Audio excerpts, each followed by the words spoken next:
সালটা 2017। তৎকালীন তৃণমূলের পঞ্চায়েত সদস্যের বাবাকে মারধর, বেধড়ক মারধর, খুনের চেষ্টা।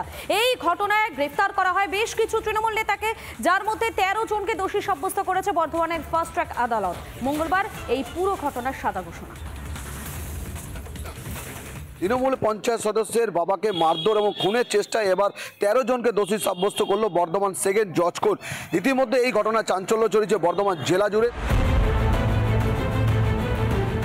2017 সালের 5ই সেপ্টেম্বর রায়ান একের তৎকালীন পঞ্চায়েত সদস্য জীবন কৃষ্ণ পালের বাবা দেবু পাল গ্রামেরই দুর্গাতলায় সন্ধেবেলায় বসেছিলেন।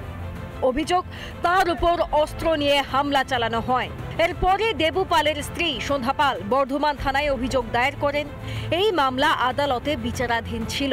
সোমবার ফাস্ট ট্র্যাক সেকেন্ড কোর্টের বিচারক অরবিন্দ মিশ্র এই মামলায় 13 জনকে হেফাজতে নেওয়ার নির্দেশ দিয়েছেন। রায় আজকে হয়নি, এই কেসটা আজকে কাস্টডিতে নেওয়া হয়েছে। 15 জন আসামি ছিল, তার মধ্যে 13 জনকে কাস্টডিতে নিয়েছে, 2 জনকে ছেড়ে দিয়েছে কোর্ট। এই ঘটনায় অভিযুক্তরা হলেন বর্ধমান 1 নম্বর ব্লক তৃণমূল সভাপতি কাকুলিতা গুপ্ত, বর্ধমান 1-এর যুব তৃণমূলের সভাপতি মানুষ ভট্টাচার্য, রায়ান 1 গ্রাম পঞ্চায়েত প্রধান কার্তিক বাগ, তৃণমূলের অঞ্চল সভাপতি শেখ জামাল। মোট 13 জনকে দোষী সাব্যস্ত আদালতে। অভিযুক্ত 15 জনের মধ্যে 2 জনকে বেকসুর খালাস করে আদালত। আমাকে বলছে 2-4 দিন পর তোর নামে কেস আছে, এইটুকু, আর আমি কিছু জানি না। মারামারি হয়েছিল, কাদের হয়েছিল আমি সেটা বলতে পারছি না, কিন্তু আমাদের নামে দেখছি কেস হয়ে আছে।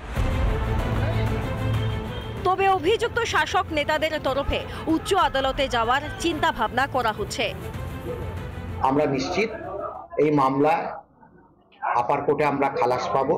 আমরা মনে করি এটা জাস্টিস হয়নি। ইতিমধ্যেই তাদেরকে নিজেদের হেফাজতে নিয়েছে বর্ধমান আদালত এবং আগামীকাল তাদের সাজা ঘোষণা হবে। পূর্ব বর্ধমান থেকে ক্যামেরা রঞ্জিত পরিচয়, সন্তোষ দাস, রিপাবলিক বাংলা। হাওড়ার বেলগাছিয়ায় সেখানে ভাগাড়ে ক্ষতিগ্রস্তদের সঙ্গে দেখা করতে গিয়েছিলেন রাজ্যের বিরোধী দলনেতা শুভেন্দু অধিকারী। আর সেখানে যাওয়ার পরে শুভেন্দু অধিকারী সেখানে পৌঁছানোর পরে একেবারে ধুন্ধুমার পরিস্থিতি। শুভেন্দু অধিকারীকে মারধরেরও অভিযোগ উঠে আসে, তার হাত আছড়ে গিয়েছে, অন্তত এমনটাই অভিযোগ। যদিও শত বাধা পেরিয়ে অবশেষে ক্ষতিগ্রস্তদের সঙ্গে দেখাও করেছেন তিনি। মারলো গোলাম মুর্তেজা, গোলাম মুর্তেজা এসআই মারলো।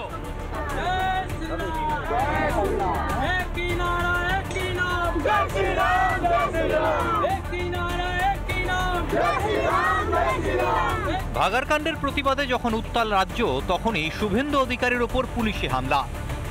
বেলগাছিয়ায় ভাগাড়ে ক্ষতিগ্রস্তদের সঙ্গে দেখা করতে গিয়েছিলেন শুভেন্দু অধিকারী। প্রথমে সেখানেই তাকে বাধা দেয় পুলিশ। দেখুন দেখুন, গায়ে মারছে মারছে মারছে।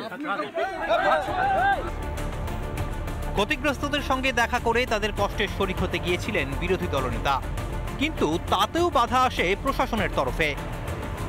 মারলো গোলাম মুর্তেজা, গোলাম মুর্তেজা এসআই মারলো। মারলেন কেন? মারলেন কেন? এইটা মারলেন কেন? রক্ত কি? আমি কি রক্ত লাগিয়ে এনেছি? মারলেন কেন? পুলিশের সঙ্গে ধস্তাধস্তিতে আহত হন শুভেন্দু অধিকারী। ঘাড়ে ও হাতে চোট পান বিরোধী দলনেতা। কি বলবেন? মমতার গুন্ডা প্রবীণ ত্রিপাঠী এবং রাজীব কুমারই করিয়েছে। মমতা লন্ডনে আছে তাকে খুশি করার জন্য, আর গোলাম মুর্তেজা করেছে ওর চাচা ফিরাদ হাকিমকে খুশি করার জন্য। ঘটনাস্থলে তীব্র প্রতিবাদ জানায় বিজেপি। 2000 বেআইনি বাড়ি আছে হাওড়াতে, এরা লুট করছে গরিবদের, গরিবদের সঙ্গে লুট করছে। এখানে রোহিঙ্গা থাকে না তাই রিলিফ নেই, এখানে হিন্দু থাকে তাই রিলিফ, রোহিঙ্গা থাকলে রিলিফ থাকে। এ পুলিশ কেমন পুলিশ? চাকরি চাইলে কামড়ায়। ক্ষতিগ্রস্তদের সঙ্গে কথা বলতে গেলে আঁচড়ে দেয়। এ পুলিশ কেমন পুলিশ যে শাসক নেতার কথায় তোলাবাজি করে, কোচবিহারে কীর্তনে বাধা দেয়? পুলিশ কি আদৌ নিরপেক্ষ, নাকি শাসক দলের আদেশ মতো কাজ করতে করতে পুতুল হয়ে গেছে পুলিশ? তাহলে কি উদ্দেশ্য একটাই, 6 তারিখ রামনবমীর আগে বাংলার ধর্মীয় আবহকে নষ্ট করা? শুভেন্দুবাবু সুস্থ হয়ে উঠুন তাড়াতাড়ি। পুলিশের এরকম অনেক লাঠি, অনেক আঁচড়, অনেক মাথা ফাটা হয়, সেগুলোকে মেনে নিতে হয়। কাঁদুনি গিয়ে লাভ নেই। আর কথায় কথায় আচর দিয়েছে বলে একটা টিটেটাস নিয়ে গিয়ে বাজার গরম করা, এগুলো আমরা কোনো অর্থ খুঁজে পাই না। পুলিশের কামড়ানো আঁচড়ানো ইতিহাসটা নতুন নয়, কিন্তু হ্যাঁ, বিরোধী দলনেতাকে কামড়াচ্ছে আঁচড়াচ্ছে এটা নতুন। রামনবমীর আগে কেন বারবার হিন্দুদের অনুষ্ঠানে পুলিশের এই ভূমিকা? পরিকল্পিতভাবেই কি ধর্মীয় অনুষ্ঠানকে নিশানা করা হচ্ছে? আগামী দিনে কি আরো বড় কোনো অশান্তির ইঙ্গিত দিচ্ছে প্রশাসন?